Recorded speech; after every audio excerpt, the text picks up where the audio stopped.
便不离其宗。再复杂的界，上仙竟能破解此阵法，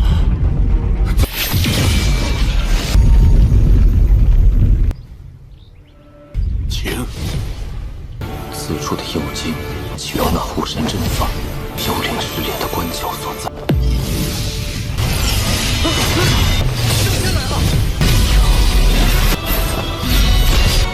藏头露尾之辈，师门面试，饮食。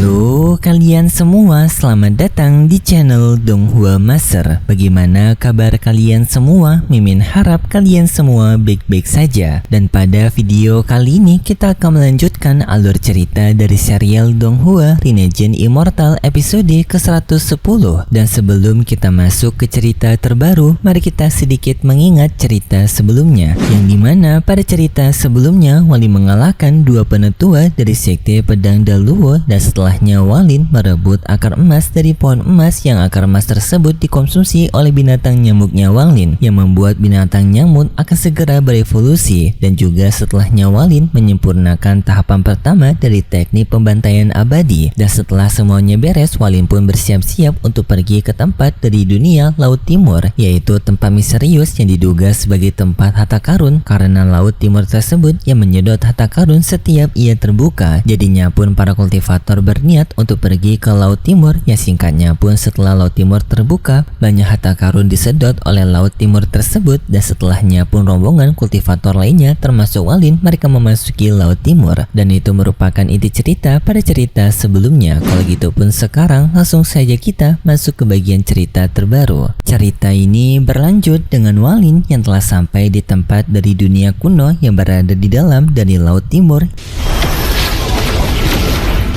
此界仙，眼下我对此地一无所知，竟与凡间无异。 Yang di sana Walin dibuat kaget dengan dunia tersebut, karena dunia ini yang sangat tipis sekali energi abadinya. Yang Walin kira dunia ini akan memiliki energi yang melimpah seperti dunia peri, tetapi ternyata tempat ini malah seperti dunia biasa yang berada di dunia fana. Dan Walin tidak tahu jalan, ia memutuskan untuk mencari tahu di tempat ini apakah adanya seseorang yang mungkin Walin bisa bertanya kepada mereka. Walin menggunakan penglihatan supernya, dan Walin pun menemukan keberadaan dari seorang pria yang sedang melakukan pemburuan. Dan setelahnya Walin merubah pakaiannya menjadi pakaian biasa, dan Walin pun menuju ke lokasi dari tempat pria yang sebelumnya telah ia lihat. Dan pria tersebut yang sedang melakukan pemburuan, ia berhasil untuk menangkap binatang buruannya, yang pria itu berasal dari suku Luojia. Singkatnya Walin telah menemui pria tersebut, tetapi pria itu langsung menyerang Walin menggunakan serangan panahnya, dan langsung pria itu mencoba untuk melarikan diri. Pergerakan dari pria itu sangat lincah. Walin mencoba untuk menangkapnya,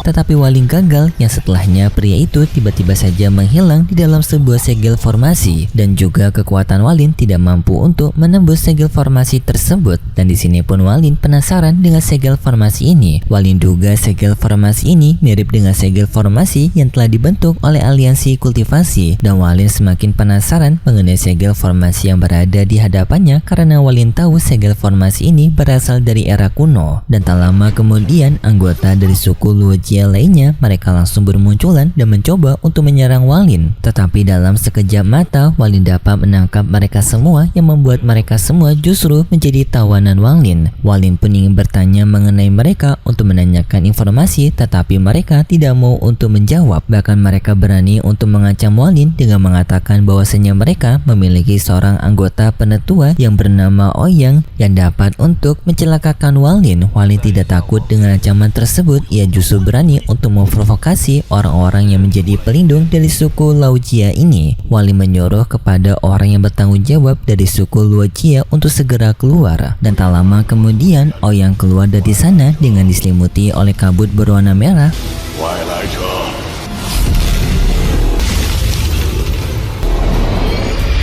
Menutup menutupi Walin, tetapi Walin mampu membuyarkan kabut tersebut dengan hanya satu pergerakan. Dan setelahnya Walin mengeluarkan bendera larangannya, sedangkan Ouyang mencoba untuk menyerang Walin menggunakan sebuah senjata pedang yang berasal dari segel formasi rune. Dan setelahnya pun terjadi peraduan di antara mereka berdua, tetapi pada saat ini Walin masih mencoba untuk mencari tahu mengenai formasi yang berada di hadapannya ini.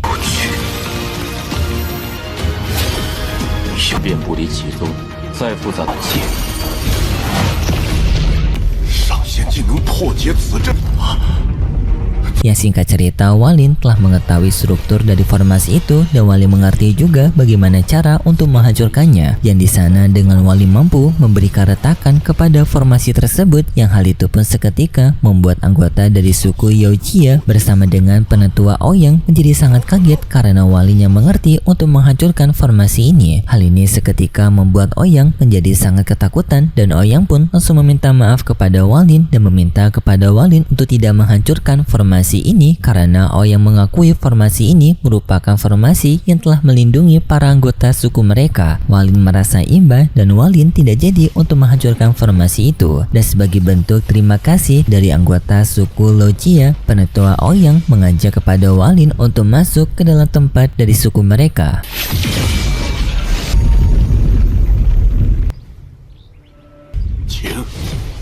Walin menerima undangan itu, tetapi di sini Walin masih dibuat heran dengan anggota dari suku Lojia. Karena anggota dari suku Lojia mereka tidak memiliki kemampuan super, tetapi mereka bisa untuk mengendalikan formasi rune ini, membuat Walin merasa heran bagaimana hal ini bisa dilakukan. Setelah Walin memasuki suku Lojia, di sana Walin dibuat kaget karena ternyata anggota dari suku Lojia mereka semua hanyalah manusia biasa. Walin kira tempat ini merupakan markas dari seorang kultivator, tetapi ternyata merupakan tempat perlindungan dari manusia biasa yang menjalankan kehidupan biasa mereka. Dan kedatangan Walin sebagai orang yang berasal dari dunia luar tidak disukai oleh para anggota suku dari Lojia karena mereka menganggap orang-orang yang berasal dari luar seperti Walin merupakan orang-orang pembuat kekacauan. Walin pun merasa bersalah karena sebelumnya mencoba untuk menghancurkan formasi perlindungan mereka, dan sebagai bentuk permintaan maaf Walin memberikan sebuah pil obat kepada mereka. Dan Walin tidak ingin mengganggu lebih lanjut para anggota suku ini dan Walin berniat untuk segera pergi meninggalkan suku ini. Tetapi Ouyang memberikan ramah tamah kepada Walin, yang dimana Walin disarankan untuk menetap di suku Lojia ini sementara waktu karena sekarang malam yang akan segera tiba, dan di waktu malam sendiri banyak makhluk jahat yang akan keluar, yang artinya malam menjadi situasi yang sangat berbahaya. Walin pun menerima perkataan dari Ouyang. Di dalam kediaman Ouyang menjelaskan kepada Walin bahwasanya setiap malam bulan purnama muncul itu merupakan tanda dari para makhluk jahat yang akan segera keluar, dan para makhluk jahat itu akan mengincar makhluk hidup apapun untuk dimakan. Dan juga Ouyang menjelaskan mengenai formasi pelindungan dari desa mereka ini, yang dimana dulunya nenek moyang mereka pernah bertemu dengan seorang kultivator kuat, dan kultivator tersebut membawa anggota suku Lojia mereka ke tempat ini sampai memberikan formasi pelindungan.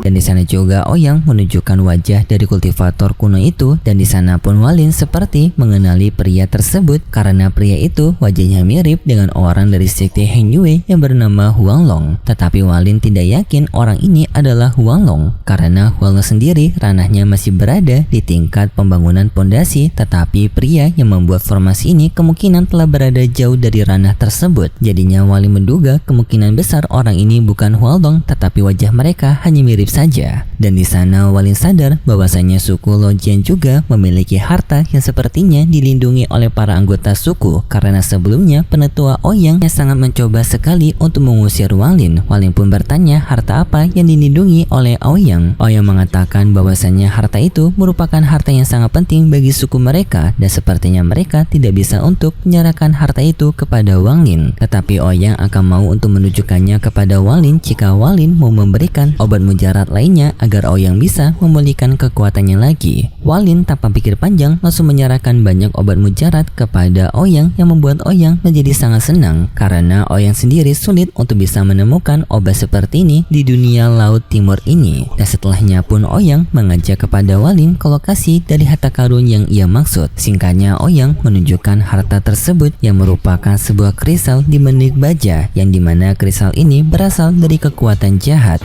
此处的右京，需要那护神阵法，幽灵失联的关角所在。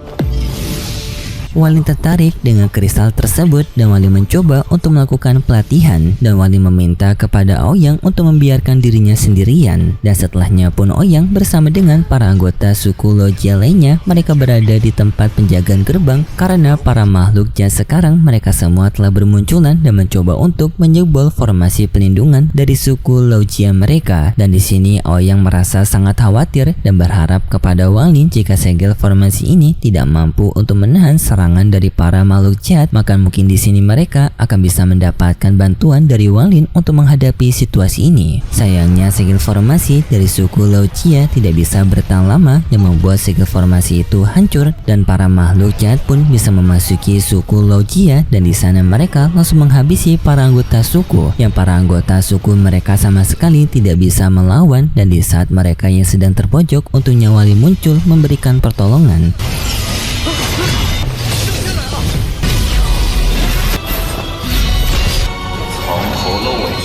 Serta di sana Walin menyadari bahwasanya para makhluk jahat ini dikendalikan oleh seseorang yang berada di belakang dan orang yang telah mengendalikan makhluk jahat itu telah dilihat oleh Walin yang dimana orang tersebut bernama Luoyun. Luoyun menyerang Walin menggunakan serangan naga jahatnya.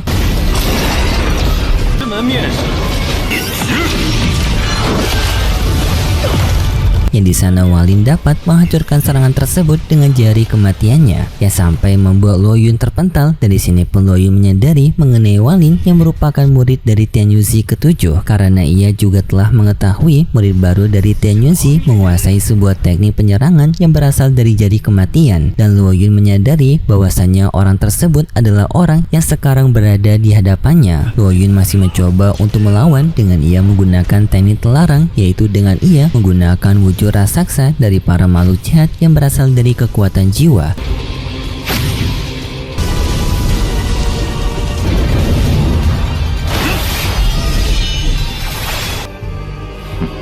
Di sana Walin mencoba untuk menyerang sosok raksasa tersebut menggunakan pedang bulannya, tetapi serangan itu tidak berefek dan Walin sadar kalau armor itu terbuat dari kekuatan jiwa dan Walin untungnya memiliki senjata yang mampu untuk menyerang jiwa yang dimana senjata itu adalah cambukan jiwa dari Hong Die.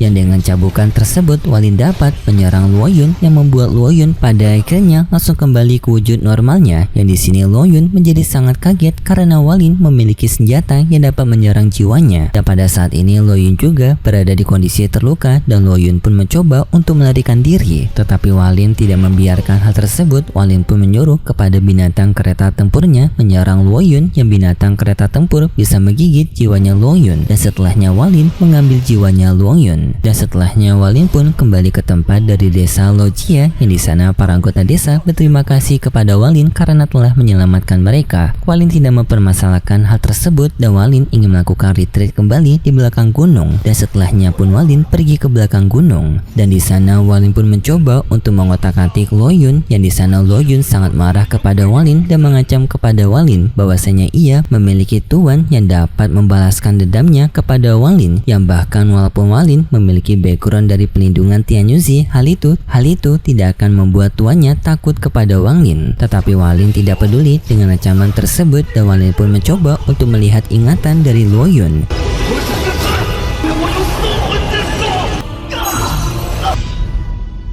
Dan di dalam ingatan Luoyun, Walin juga melihat adanya berbagai harta yang dimiliki oleh Luoyun. Sampai pada akhirnya Walin melihat adanya sebuah peta yang dimiliki oleh Luoyun, yang dimana peta itu merupakan informasi dari wilayah kota di Menik Laut Timur. Yang singkatnya wilayah ini terbagi menjadi 9 tempat, yang 9 tempat tersebut dipimpin oleh para kaisar di Menik, yang adanya total 9 kekuatan utama dari kaisar di Menik. Dan dikatakan jika seseorang dapat memanggil kaisar di Menik ini, maka orang itu akan bisa menyatu dengan kaisar di Menik dan akan bisa mendapatkan kekuatan yang besar. Dan untuk Luoyun sendiri, ia mencoba untuk membuat latar belakang yang bagus agar ia mendapatkan perhatian dari kota di Menik kuno dan bisa bergabung bersama dengan mereka, dan sekaligus juga untuk bisa mendapatkan kristal di Menik yang dimiliki oleh Walin, yang dimana juga Walin menemukan adanya kristal di Menik milik dari Longyun, yang ternyata kristal di Menik tersebut dapat disatukan oleh Walin menjadi kristal yang berbeda, yang dimana kristal tersebut menjadi kristal kelas 3, dan kristal kelas 3 ini merupakan persyaratan bagi seseorang untuk bisa memasuki kota di Menik kuno. Dan Walin sadar rencana dari Longyun yang mencoba untuk memasuki kota di Menik kuno dan bergabung bersama dengan mereka. Tetapi di sini Walin untuk saat ini ia akan mensampingkan urusan dari kota di Menik ini, dan Walin ingin untuk membentuk kekuatan dari desa Luojia, yaitu Walin ingin mengajari mereka teknik pemurnian jiwa yang berasal dari sekte jiwanya Walin, yang artinya di sini Walin akan memulai kembali pembentukan dari sekte jiwanya sesuai dengan permintaan terakhir dari guru jiwanya Walin. Dan setelahnya cerita bersambung, dan untuk kelanjutan ceritanya kita akan lanjutkan lagi di minggu depan besok. Dan seperti biasa, Mimin mengingatkan kalau cerita ini merupakan dongeng fiksi yang hanya bertujuan sebagai penghibur saja yang berasal dari karangan novel. Dan terima kasih buat kalian semua yang sudah menonton video ini sampai akhir. Jika kalian suka dengan video kali ini, bisa beri like serta subscribe, dan sampai jumpa di video selanjutnya. See ya.